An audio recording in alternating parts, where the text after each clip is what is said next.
So yeah, welcome back. So this of course is the last week of the course, week 5, and what we're going to do is, in a way, it'll be a similar pattern to previous evenings, in as much as we'll basically look at the next few verses of the Metta Sutta, and we'll look at the 5th stage of the Metta Bhavana. So we'll bring the practice in a way.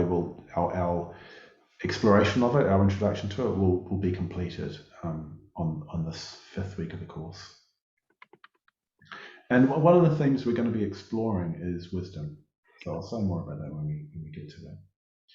And we'll also have a bit of a chance for feedback. So I'm really interested to hear how you found the course. I haven't done it like this before. It's a new thing. So yeah, I'm really curious to hear how it's been for you. So there'll be a bit of feedback just before the break, and the evening will be a similar pattern to previous evenings. So what we'll do to start with, as we have done in previous evenings, is we'll just sit for a short bit, and I'll just read the sutta, which is the text that we've been studying on the course.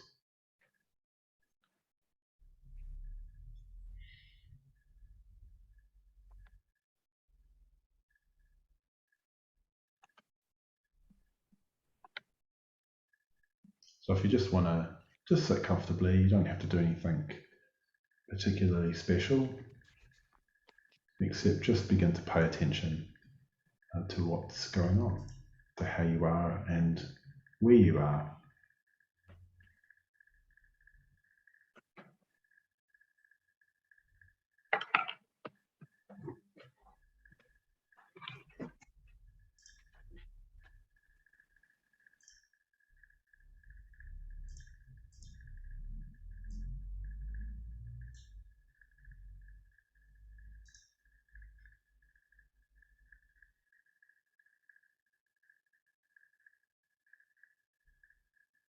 And just trusting that awareness has a recuperative, soothing aspect.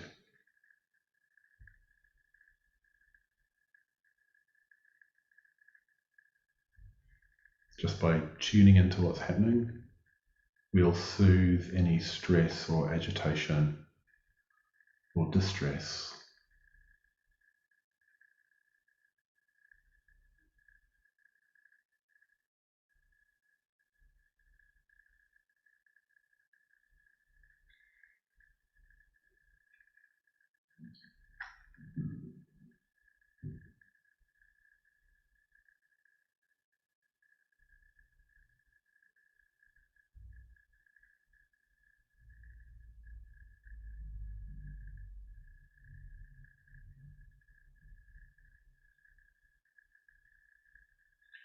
And paying attention to your body.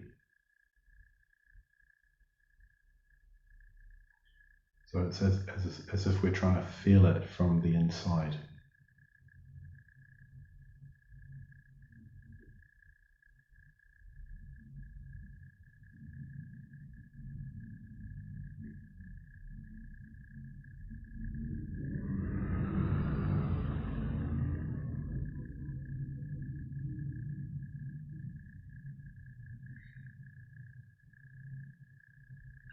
So feeling in particular the contact that we make when we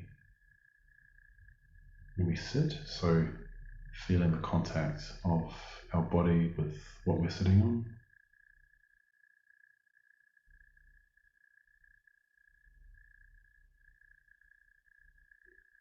And moving up from there, we have a sense of the belly. And just allowing the belly be soft as we exhale in particular.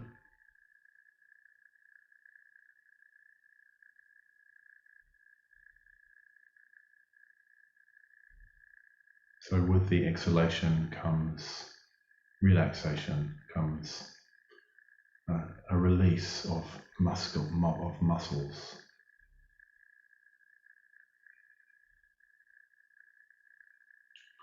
And feeling the breath as well in the chest and the heart area. So feeling the influence of the breath in the whole of the torso, from the pelvis, up through the abdomen, the lower back, that area around the solar plexus, the base of the rib cage, and the rib cage and the chest and the shoulders. So just feeling that whole sort of spacious cavity in the upper body as well, and what happens as we breathe.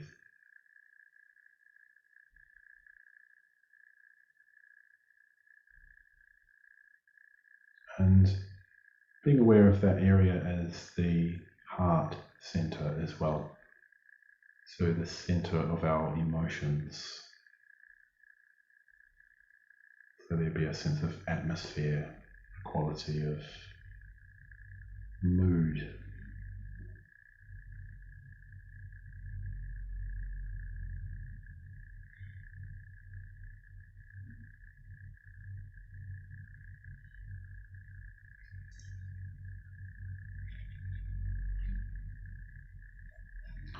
Metta Sutta. If you know what is truly good for you and understand the possibility of reaching the state of perfect peace, then this is how you need to live.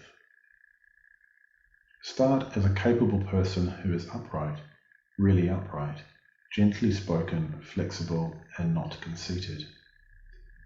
Then become contented and happy with few worries and an uncomplicated life. Make sure your experience is calm and controlled. Be duly respectful, and don't hanker after families or groups. And avoid doing anything unworthy that wiser people would criticize. Then meditate like this. May all beings be happy and feel secure. May all beings become happy in their heart of hearts. And think of every living thing without exception, the weak and the strong, from the smallest to the largest, whether you can see them or not, living nearby or far away, beings living now or yet to arise. May all beings become happy in their heart of hearts. May no one deceive or look down on anyone, anywhere, for any reason. Whether through feeling angry or through reacting to someone else, may no one want another to suffer. As strongly as a mother, perhaps risking her life, cherishes her child, her only child, develop an unlimited heart for all beings. Develop an unlimited heart of friendliness for the entire universe, sending metta above, below, and all around, beyond all narrowness, beyond all rivalry, beyond all hatred. Whether you are staying in one place or travelling, sitting down or in bed, in all your waking hours, rest in this mindfulness, which they say is like living in heaven right here and now. In this way, you will come to let go of views, be spontaneously ethical and have perfect insight, and leaving behind craving for sense pleasures from the rounds of rebirth, you'll finally be completely free.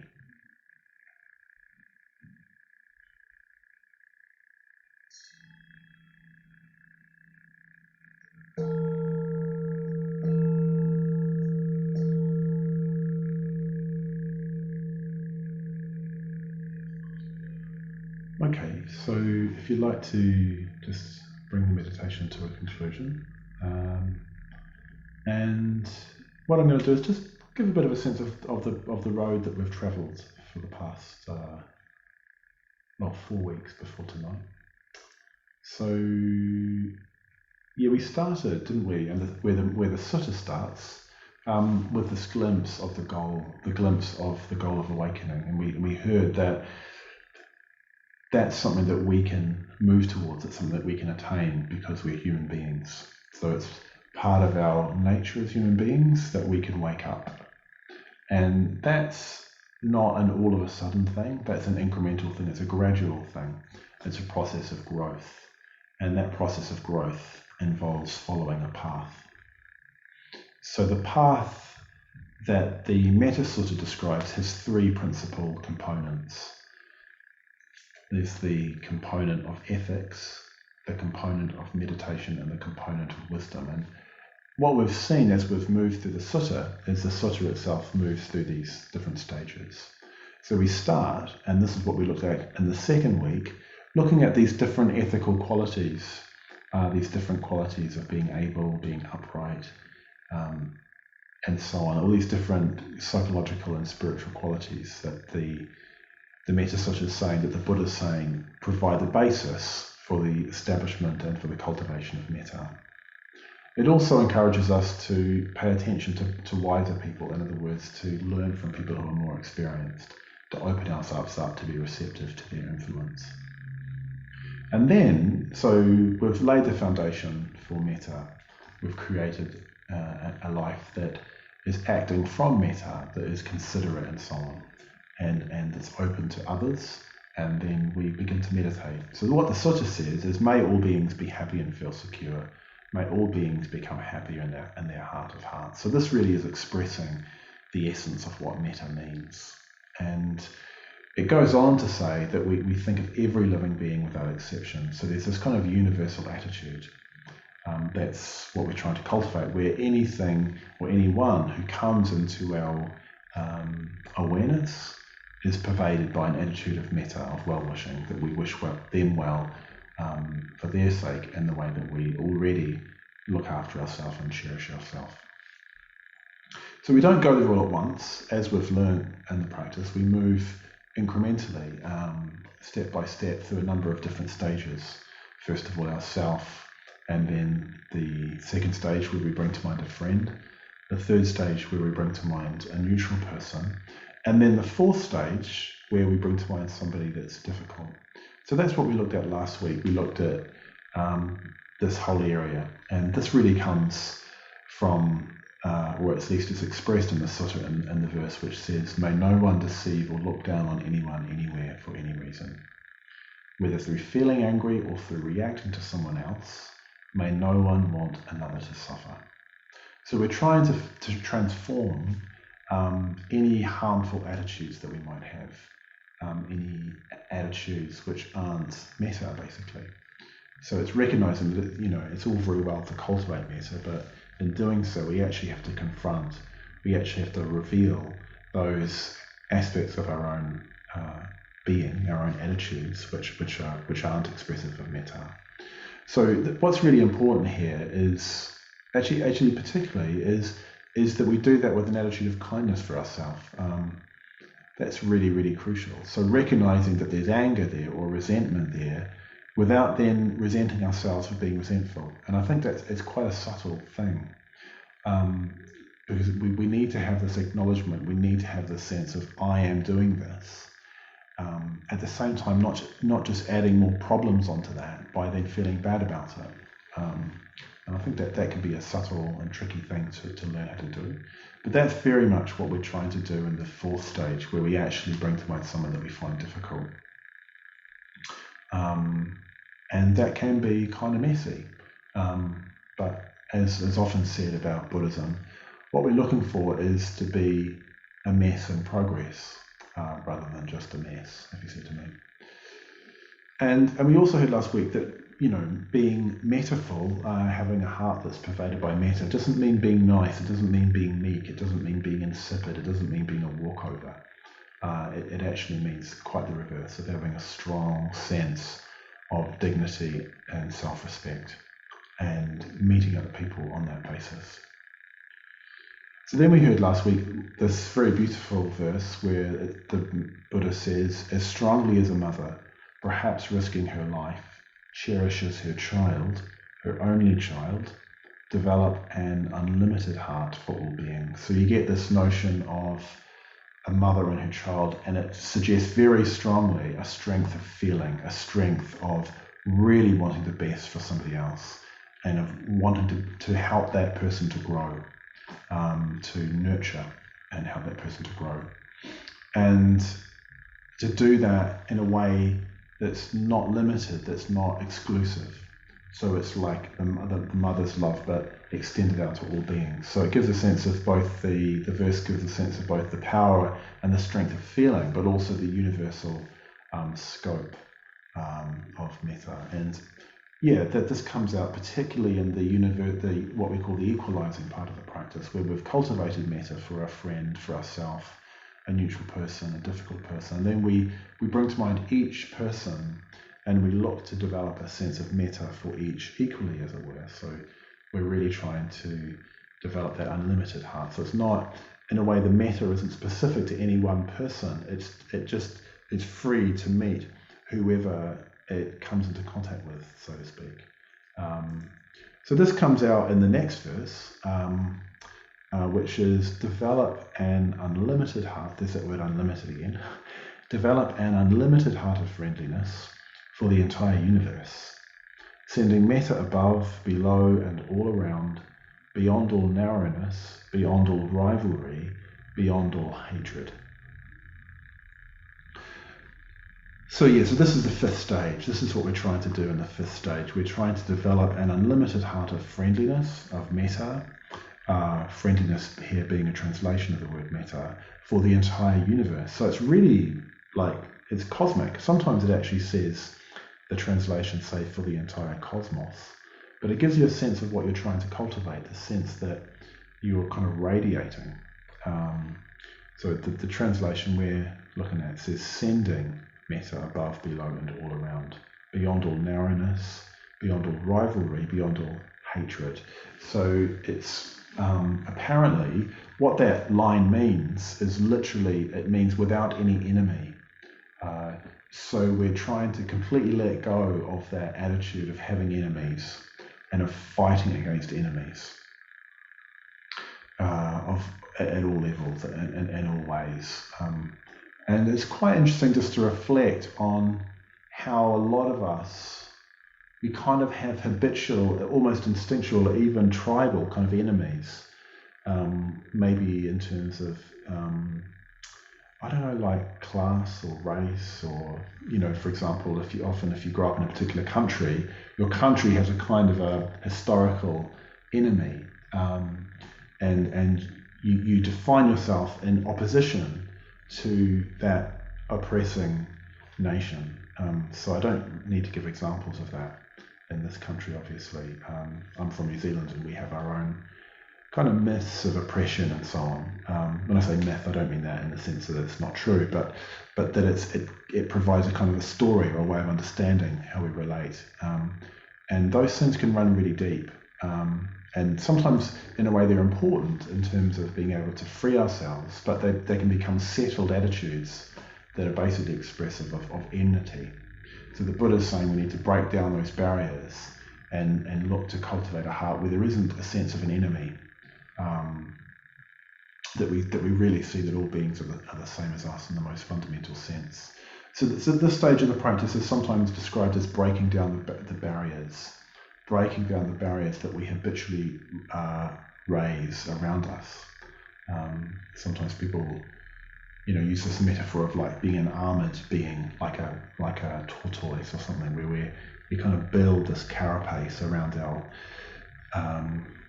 body as a sort of protection against the world.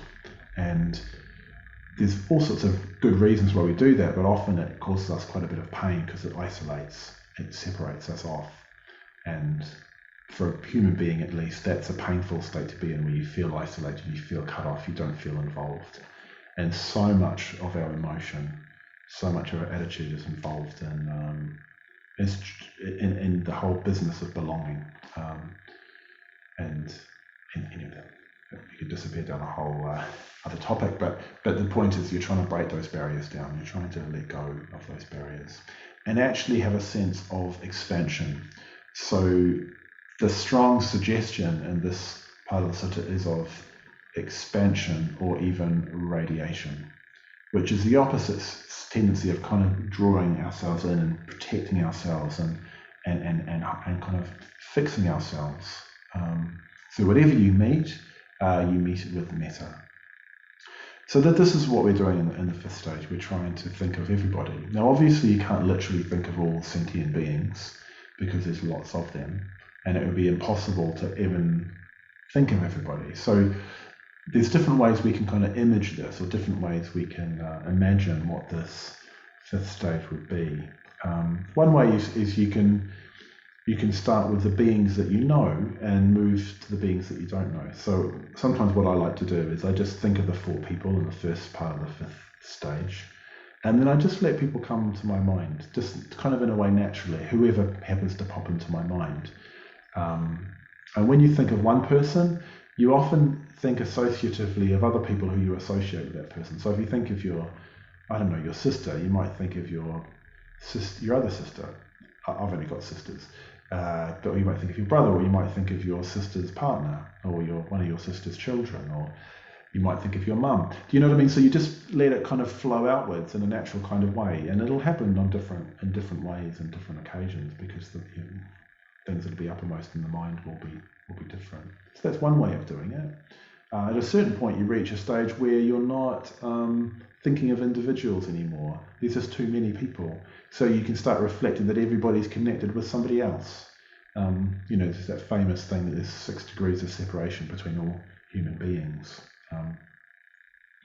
without connected. So you might, that kind of idea that you just think of everybody as being kind of connected into a kind of fabric or a web of life. That's one way of approaching the 5th stage. Another thing you can do is think of different classes of people, or different classes of beings, different groups of people. So you might think of people in different countries, in particular. You might think of people in different continents. You might know somebody who, lives in Africa, and somebody who lives in Asia, and you might think of them, and that might help you to kind of get a sense of all the people who live in that place, or you might have visited, or you might have even read a book about a particular place. And the sutta is quite explicit that it includes non-human beings. It includes all kinds of beings, big beings, small beings, beings that are born, beings that are to be born, and so on. So that's one way of doing it. Now, if the sutta literally says, develop an unlimited heart of friendliness for the entire universe, and then it says sending metta above, below, and all around. So a sense that you're expanding in all directions, even up and down, and north, south, east, west, and all the 4 quarters. Sometimes the Buddha talks in terms of pervading the 4 quarters with metta. So this strongly suggests the idea of radiation, that there's a sense that it's like a light that's shining out from your heart. So that's just a little bit about the 5th stage. We'll do that in a bit. And with all the stages of the practice, of all the stages of Metta Bhavana, there's different ways of approaching them, there's different ways of doing them. And then the Buddha says, whether you are staying on one place or travelling, sitting down or in bed, in all your waking hours, rest in this mindfulness, which they say is like living in heaven right here and now. So what this strongly suggests is that it's not just something that you do when you're meditating, that metta is something that you try and pervade the whole of your life with, whether you're walking, sitting down, standing, or lying down, which, if you're familiar with Buddhist teaching, they're the 4 postures, and you're encouraged to be mindful of the 4 postures. In other words, to be encouraged to be mindful of what you're doing with your body. But in a way that what the Buddha's saying here, he's adding something to that as well as being aware, there's a quality of kindness, there's a quality of awareness of others in what you're doing. Apparently, literally, again, what it means, this bit is, when it says rest in this mindfulness, it says let them radiate their mindfulness. It's the sense that you're trying to pervade the atmosphere around you with a sense of metta. And you know what it's like when someone's in a bad mood. It is like, the traditional kind of images that someone's got a black cloud over their head and there's kind of like thunderbolts coming down. And so it really is an atmosphere. And similarly, if somebody's in a very, very positive mental state, they pervade a kind of atmosphere in that way as well. So I think this is what's being talked about, is kind of like, trying to sort of shine in the environment that you're in.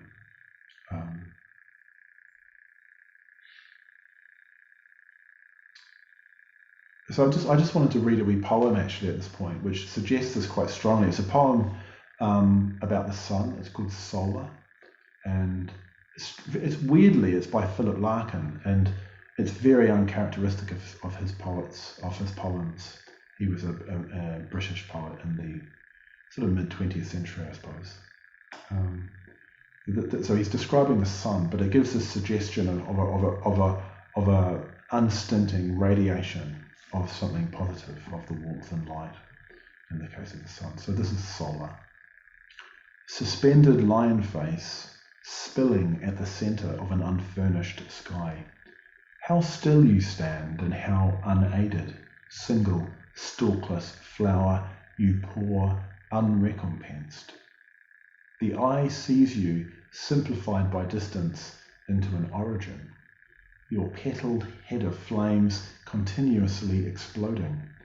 Heat is the echo of your gold. Coined there among lonely horizontals, you exist openly. Our needs hourly climb and return like angels. Unclosing like a hand, you give forever.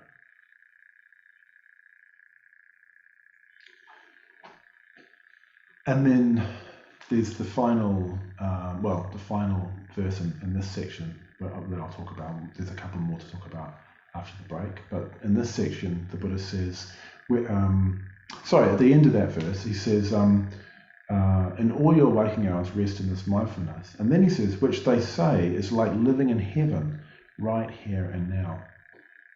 So that's quite something. It's suggesting that the state of metta is a joyful state. It's like a heavenly state. You're living like a god, as it were.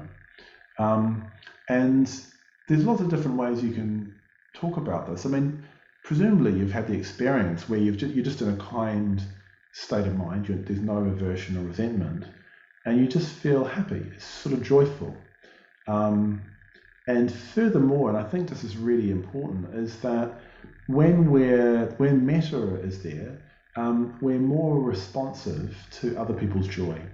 We actually feel a kind of joy in other people's joy. And that magnifies or amplifies our own capacity for joy. It's not just about us, it's about other people as well. So the scope of our emotional life is hugely enlarged because we're receptive to other people's joy as well as our own joy. And also, I think importantly, we're able to bear with the suffering of others more fully, because there is pain in the world.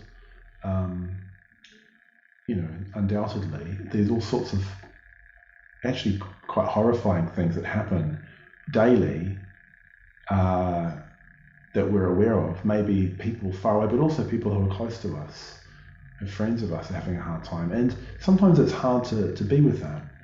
It's hard to respond creatively to that. But again, metta, if metta is present, it will help us to respond in a way that's genuine, but at the same time, we're able to respond in a way that doesn't mean that we have to suffer as well. So it enables us to have what one writer called a painless sympathy with pain.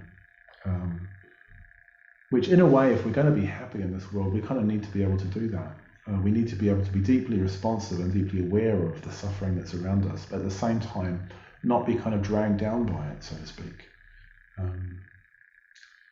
And I suppose the other thing, the other way you could put it is that, what's being talked about here when it says, which they say is like living in heaven right here and now, is that it's talking about a kind of gratification or a kind of satisfaction or pleasure that's not associated with acquiring something that you want, or even acquiring something full stop. That positive mental states, that the state of metta, of sympathetic joy, of compassion, have their own reward. They have their own enjoyment, their own satisfaction and gratification. That's kind of innocent. It doesn't require anything. It doesn't tend to attachment. It's kind of free and open, but nonetheless joyful. And, that's obviously something to be relished, where it's kind of freer. It's freer from conditions, that kind of joy. It's not just, like I say, about getting what we want when we want it. So that's just a little bit about the next few verses of the sutta, and also a bit about the fifth stage of the practice, which we'll do later on when we do the Metta Bhavana. But what we'll do now is we'll move into our breakout rooms. So I'll just pause the recording because we don't need to record this part. I'm just turn the recording on again because I just want to let you know, just before we go to the break, I just want to do two things. The first thing is to just tell you what's coming up, and the other thing is to just get a bit of feedback. Yeah. So basically, I mean, well, we were just talking in the group, and people were saying how helpful it's been to have the course, to come each week, and to have that as a kind of focal point for your practice. And it really is hugely helpful, I think, just to be able to plug in with other people. It's quite hard to keep it going just all on your own, because you're just thrown back on your own will, and we're not as kind of, well, frankly, we're not as strong as we think we are a lot of the time. So we need the support of others and the kind of atmosphere of others, and we need to learn from others. And in a way that the Sutta says, the Sutta sort of talks about that, about the importance of staying in contact with other people who are similarly committed. So for that reason, we do courses, really. I mean, that's why we do them, is to help people connect and stay connected with the Buddha and the Dharma and the Sangha. So I just want to let you know about two courses that are coming up. So there may be a third one. We haven't confirmed that yet. So on Monday, the 18th of October, which is, what is that, a couple of weeks away, 3 weeks away, we're starting a course. It's called The Burning House, and it's a new course which is based on a new book that's just come out, which is written by a Buddhist, and it's a response to the climate ecological emergency. So he's basically written this book, which is just talking about what the Buddha's got to say, what Buddhism's got to say about climate change, about species extinction, about pollution of their environment, about the social issues and the social justice issues that arise from the situation that we're in. So if you're interested in that, come along. It's being taught by Maitreya, who some of you will know, and Sadai Sihi, who some of you will know, two order member friends of mine. And that starts on May the 18th of October. Sorry, Monday the 18th of October. And then myself and Prasanna Deva are going to lead a course called Change Your Mind. And it's an introduction to meditation and Buddhism. So what we'll do is we're going to be looking at the threefold path again, but looking at it from a slightly different angle. You'll hear more about the Buddha than we've heard about on this course.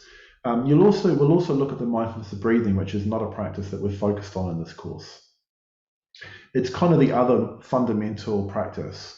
Mindfulness of breathing and Metta Bhavana are the two fundamental, really basic meditation practices that we do in our Buddhist community, the Triratna Buddhist community. So that's starting on the 19th of October, which is about 3 weeks away. And just to let you know there's a yoga workshop actually on Sunday the 17th of October. So if you want to have a go at doing a bit of yoga and exploring how you might develop awareness of the body through that, that's happening as well. And I just wanted to say that I've actually got a spare week next week. There was going to be a course starting, but there isn't. So what I'm going to do is I'm going to actually do another night of this course. So if you want an extra week on the Metta Bhavana, come along next week. What I want to do is I want to focus it a little bit more on meditation. So there'll be less input and more time to sit and meditate. And I'll be looking at different approaches to the practice. The main approach I've focused on in this course is the using the phrases, but there are other ways of approaching it that some of you might find helpful. So now that you've got the basic understanding about what it is that you're trying to do in the practice, I'll be just exploring other ways you can approach it, particularly through using images and imagination. So that'll be next week. So there's a kind of a bonus week, so to speak, for this course. So the link will be the same, and come along. And so that's just a few things that are coming up. I'll put them in the email that you'll get next week, just so you can find links to them and so on. So what I wanted to do now is just get a bit of feedback about the course. Basically there's two aspects to this. One is I've got a little poll, which has just got 3 questions. So just to get a bit of a sense of particularly how you've gotten on with the book. And the other question is about,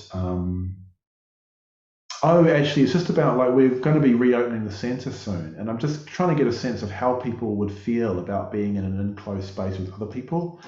And I've no idea how comfortable or uncomfortable that people would be with that. So it's just a little bit of a straw poll, really, to get a bit of a sense of how people would feel. So the centre is quite a small room. The room we have is quite small. We don't have any windows, although there is some ventilation. And just to get a sense of that. So it's probably pretty self-explanatory. So I'll just set that poll going now. You'll see something pop up on your screen, and you can just make a choice. It'll probably be pretty obvious. It might not work for some of you. If it doesn't work, just unmute yourself and let me know. Okay, so we'll make a start on the second bit. So we're starting a little bit later than we normally would because there's a few other bits to get through. So what I want to talk about basically is the last verse of the sutta. And this brings us to wisdom. So we've heard about ethics, we've heard about meditation in quite some detail. We've heard particularly about the Metta Bhavana meditation. And then at the end of the sutta, it talks about the culmination. It talks about where this all takes you. So this is what the sutta says. In this way, you will come to let go of views, be spontaneously ethical, and have perfect insight. And leaving behind craving for sensual pleasures, from the rounds of rebirth, you'll finally be completely free. So there's quite a bit in this. I can't possibly go into the whole verse. Basically, when it says let go of views, what it's saying is that we all have a particular angle on life. We come at it from a particular angle based on our previous experience, and we think about our lives in particular ways. And basically, often the ways we think about our life are not very helpful. So, for example, blame often goes along with a particular kind of view that other people are out to get us. I mean, that's an extreme version. Or other people are trying to do us down, and that our habitual angle in life is one of fighting. Or another view might be that the world kind of owes us a living, that the world owes us something, that we don't have to make any effort. We should just be given what we want. There's all these kinds of views that we acquire. And the Buddha's saying ultimately we need to let go of them, and we need to just respond to life as it arises without any preconceptions about what should happen or what is happening, and just being aware of what's really there, what's really happening. And particularly with metta, what it helps us to do is respond to who is actually there, the people that we're actually in communication with, not our idea about who they are, not an idea of who we'd like them to be, but who they actually are. And if we have that, and metta will help us to cultivate that kind of sense, we will be spontaneously ethical. We can trust, if our heart's in the right place, that we'll do the right thing. That's what that phrase means, I think, spontaneously ethical. And have perfect insight, which means we'll see things as they really are. So this is the ultimate liberation in the Buddhist tradition, the sense of just knowing and seeing and living in accordance with the way things are. And that's just not an intellectual matter. And that's why the Metta Bhavana is so important, because it helps us to free our heart from attitudes that are restricting us. Because it's not just that we don't see things correctly, it's that we have an attitude that expresses the way we don't see things, which in turn means that we don't see things. Another way of putting it is anger makes you stupid. If there's anger and hatred, it distorts reality, and we don't see what's there, we can't see what's there. So we have to purify our mind of aversion, for example, and craving, to have that vision of what's actually really going on, to free ourselves, which is basically communicating the fact that it's not insight. Seeing the truth is not just an intellectual matter, it's a matter of the heart.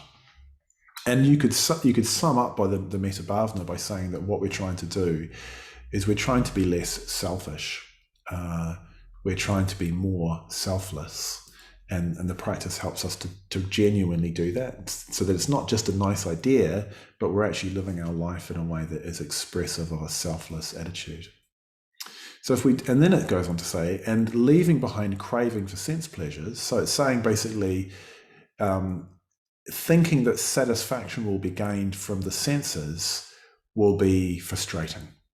Nothing wrong with sense pleasure in itself, but craving for them, wanting for them to continue when that the pleasure we've derived for them is exhausted, or thinking that sense pleasure on its own will satisfy the deepest longings of our heart, is mistaken. So we need to free ourselves from that, which is what will happen if we do the Metta Bhavana. We'll be free from the rounds of rebirth. So this is a whole, I can't get into that, but you could understand that in a way. The principle of that is we're freeing ourselves from habit. We're freeing ourselves from doing the same thing in the same old way, and actually opening up to the fact that life is always new. If we're sufficiently receptive, sufficiently responsive, we'll see that life is always arising in a new way, and we will be able to respond to that as it is, rather than coming to it with these preconceived notions and coming to it with these habits. And that will culminate in freedom. So again, when we say, may you be free from suffering, that's what we're wishing. We're wishing this culmination of the path of ethics, meditation, and wisdom, which is expressed so concisely in this short teaching of the Buddha. So that's just to kind of bring the whole thing to a conclusion. There's quite a bit more about that phase of the sutta, the wisdom phase, in the book. So I strongly recommend that you finish the book if you haven't, and just read it at your own pace, of course. So what we'll do now is we'll actually just do the full 5-stage Metta Bhavana. So I just invite you to set yourself up for meditation, and we'll make a start when you're ready.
So just starting, as we always do, by having a broad, open sense of what's going on, the basic lay of the landscape, the internal landscape of our mind, of our heart.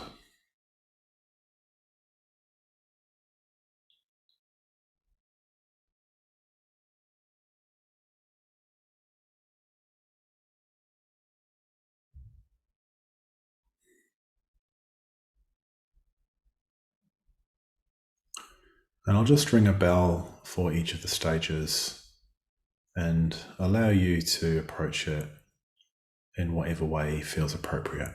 I'll put in little markers as we go through. So to begin with, Metta Bhavana and Metta for yourself.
Metta for a good friend.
Taking a minute just to sit if you need to, then metta for a neutral person.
And then taking a moment if you need, and then metta for a difficult person.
So moving now into the fifth stage.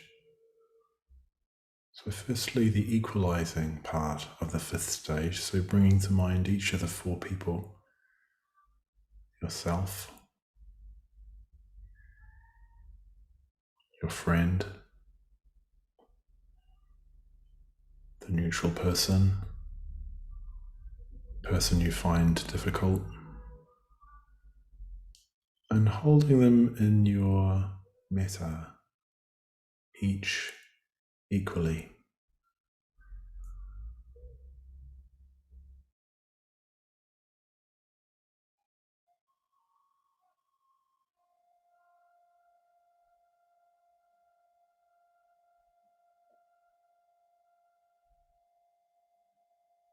Yourself, your friend, the neutral person, and the difficult person.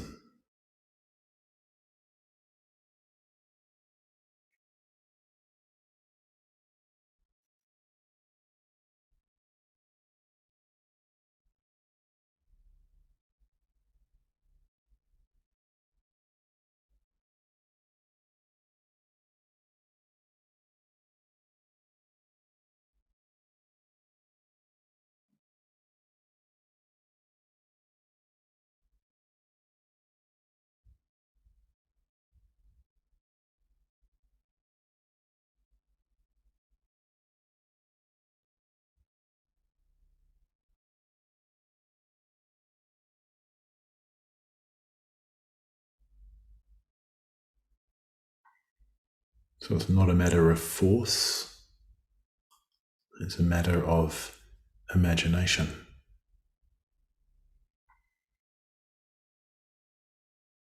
Each person vividly alive, each person equally real, as it were.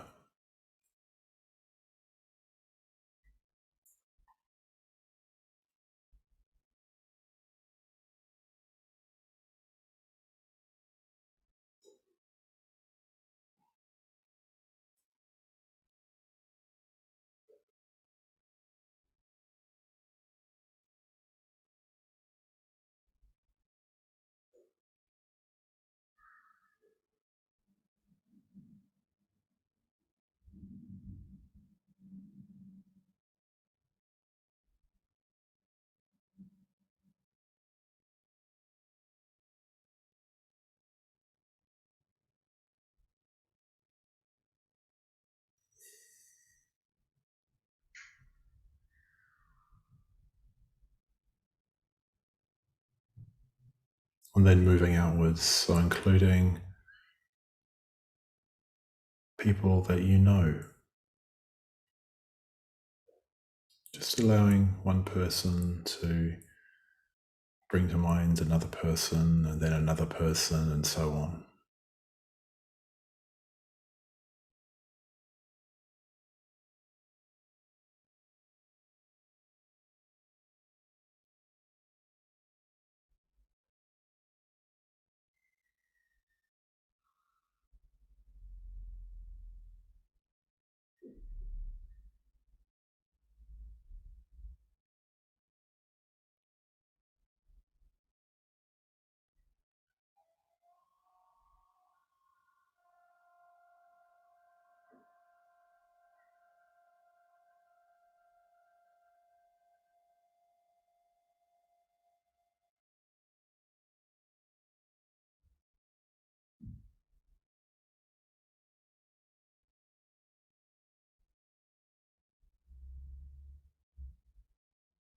And then including other people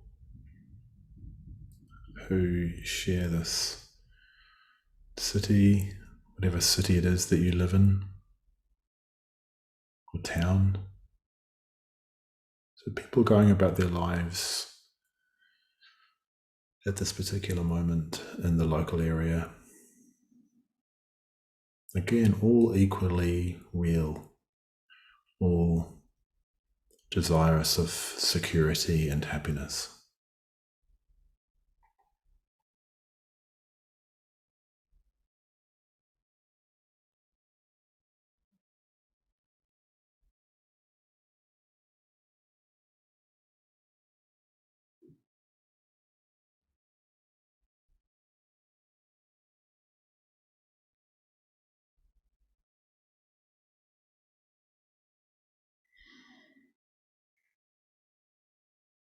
Then letting go of thinking of particular people and just having a sense of expansion, as if there's a great light radiating out from the heart in all directions.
Okay, so bringing the meditation to a close.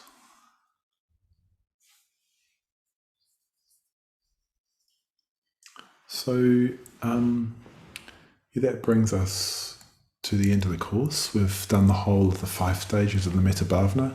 We've traversed the whole of the Metta Sutta. And we've also explored the book Living with Kindness. So what I'd encourage you to do is just keep doing the practice, to keep doing the Metta Bhavana. If you've already established a practice, see if you can just bring some of the things that you've learned into the meditation practice. What I'll do is I'll send you a link to a couple of Metta Bhavanas which are on our website, which are a little. One of them's a bit longer, and it's got very little leading, so that might be good just so you can practice at home without having a voice getting in the way of your own process of engaging with the practice. And again, I've said it before, but the most helpful thing in terms of keeping a meditation practice going is to do another course. And then and you might like to just think, the sutta says, whether you are staying in one place or traveling, sitting down or in bed, in all your waking hours, rest in this mindfulness. In other words, rest in this mindfulness of others, of metta. So just think about how you might do that. So think of one other thing that you can take from the course into your life. And then do finish the book. There's a wealth of insight and information actually in the book about Metta Bhavana and Metta more generally. So I just wanted to say thank you to the team who've been here every week. So thanks to Billy and Kira and Maeve and Siobhan and Amy. And thanks as well to Yvonne, who stepped in for Amy, who wasn't able to come tonight to do the tech support. So thanks as well to Yvonne. And it's just been a real pleasure doing this course with you guys. And I just wish you all the best with your practice, and hope to see you again on another online course, or maybe actually in the centre itself. And do hang on if you've got other questions. Do hang on. I'll be kicking around for a little while, so feel free to ask any questions that you might have after the course. I know we didn't do any questions earlier, so that's it. So see you later.